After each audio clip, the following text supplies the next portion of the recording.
Yeah. Is it okay? Great, great. Oh, Okay, yeah. so, Sounds much better. Xiaofeng Xu, who is talking about integral boundary conditions in phase field models. Thank you, thank you. Again, I'm Xiaofeng from KAUST, Saudi Arabia. Today, I'm going to talk about the integral boundary condition in phase field model. So this is part of a material science project where I need to simulate a material where I need to do the phase field simulation of a material that undergoes the so-called insulator to metal transition. And from that model problem, we extract the simplest model possible to illustrate the integral boundary condition for a Poisson equation. So here's the model problem. So this is a standard Poisson equation with a variable coefficient sigma, which is the conductivity, and phi is the electric potential. U is the total voltage, and R is the resistance. So if you look at the domain of interest on this gamma 2, it's a standard Newman boundary condition, zero flux. And on the gamma 3, it is the Dirichlet boundary condition. So the most interesting boundary condition happens on the gamma 1, which is an integral boundary condition. It's not the standard type of Newman or Dirichlet or Robin boundary condition. It's a special type of integral boundary condition.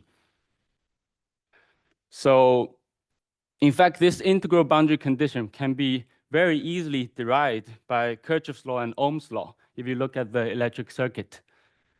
And let's see, the potential at this gamma 1 from the Kirchhoff's laws and Ohm's law, we know that this electric potential phi is just the total voltage minus the voltage drop across the resistance, which is the current times the resistance. And we can then express the current in terms of the electric potential. Therefore, we have this, that is the surface integral of the current density, and that gives us the integral boundary condition. So it's a very simple derivation of this non-standard boundary condition. And it turns out this type of boundary condition is very natural. So when a material is in a series connection with the resistor, it occurs. And this type of boundary condition often occurs in a theoretical model of insulator to metal transition in phase field modeling. And the usage of a resistance is to protect the phase changing material from large current damage. And sometimes it also controls the emergence of a certain desired physical phenomena. But now the question is, since it's not a standard boundary condition, how do we incorporate into the variational form so that we can then solve it by the finite element method? So the first way that we naturally come up with is just to treat it as a constraint and then use the Lagrange multiplier method. So here I introduced some function space for the Lagrange multiplier method, which is standard Sobolev space. And this W is the L2 function on the boundary gamma 1, which is function space for the Lagrange multiplier. And for the space discretization, I use a uniform triangular mesh, and then we will have the corresponding finite element space. For simplicity, I'll just use a continuous piecewise linear functions.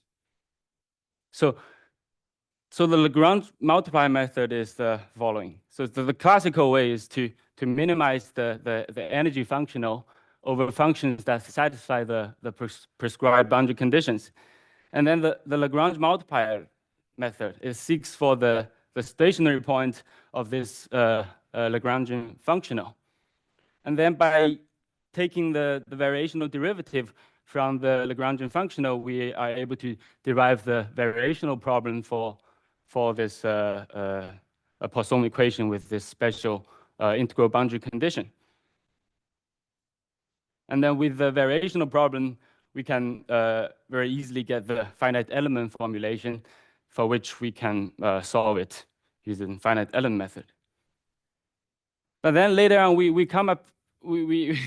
looked more carefully about the boundary condition, and we realized that there's actually a shortcut. We don't even need to use the Lagrange multiplier method. So here's the new method. So this is again the integral boundary condition on gamma 1. And one important observation, it's also trivial observation, is that due to this special integral boundary condition, the electric potential is actually always an unknown constant to be determined on the boundary. So with this observation, what we need to do is just do some little modification on the function space that we used. So before we have this function space V0, now we define this function space VC, or V0C, and the special property of this function space is that on gamma 1, it is a constant function. So it's an unknown function. So it's an unknown constant function on the boundary gamma 1. And then the corresponding finite element subspace will just given by 16. So it turns out if we use this function space, then we are able to very easily incorporate this special type of a boundary condition into the variational formulation. So here's the derivation of the variational problem. Again, that's the non-standard integral boundary condition. So this is the Poisson equation. If you do integration by parts, and that's the term will appear on the boundary gamma 1, right? So if it's the standard Newman boundary condition, then we just substitute this sigma partial phi partial n to some function, and then we get the variational problem naturally. But with this function space, now we need to look at this term. Okay. Since we define this special function space, this V is in this special function space, and on the boundary gamma 1, V is just a constant, and that's why we can pull out the V from the integral. And then what's left in this integral is, if we look at this special boundary condition, again, we can actually write this integral in terms of as a negative phi plus u divided by the resistance. And then that gives us the variational problem for this special integral boundary condition. Okay, now we have the variational problem. So instead of using the Lagrangian multiply method, we can directly incorporate the boundary condition into this variational formulation. And naturally, we will have the finite element formulation so that we can solve the linear system. And here's some numerical test to show the effectiveness of this simple approach. So we tested on a manufactured PDE in 2D on a square domain. So the first table is the error computation for the Lagrange multiply method. So if you look at the error as we refine the mesh,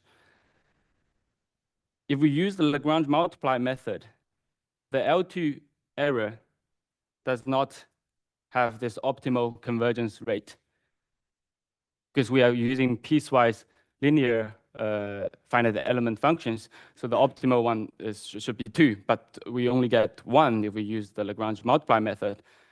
However, if we use this new method by introducing this slightly different function space, that the functions is a constant on the special boundary, then we are able to get the optimal convergence order, which is second order convergence. Okay. Another thing is that because we formulate the variational problem, I'm going to show that the variational, the bilinear form is, we can prove it's well posed and is symmetric positive definite. Therefore, naturally, it can be solved by a conjugate gradient descent with the ANG preconditioner. But on the other hand, if we use the Lagrange multiply method to deal with the integral boundary condition, then we must come up with other ways so that we can use an iterative solver. But directly using an iterative solver with the AMG preconditioner won't work for the saddle point problem. So since we now obtain the variational problem, and by following the standard theoretical analysis for the standard Poisson equation, we are able to do the analysis to prove the well-posedness by showing that this bilinear form is a symmetric positive definite. And then by invoking the Lax-Milgram lemma, we showed it's well-posed. And with the well-posed being proved, we are able to also give the H1 error estimate, which is exactly a first-order convergence, as we shown in the numerical experiment. And similarly, there's a standard analysis. We can do the L2 error estimate, and shows the second-order convergence.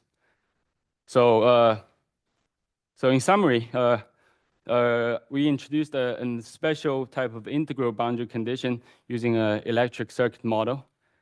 And we proposed a method to handle this integral boundary condition and prove that the well-posedness of the variational problem. And this new method outperforms the conventional Lagrange multiplier method. And the resulting linear system from this new method can be quite easily solved by an iterative solver, say conjugate gradient descent with algebraic multigrid preconditioning. Okay, finally, a remark. It's not until recently I realized that this same integral boundary condition was independently studied by Professor Silvio Bertolusa using a different approach.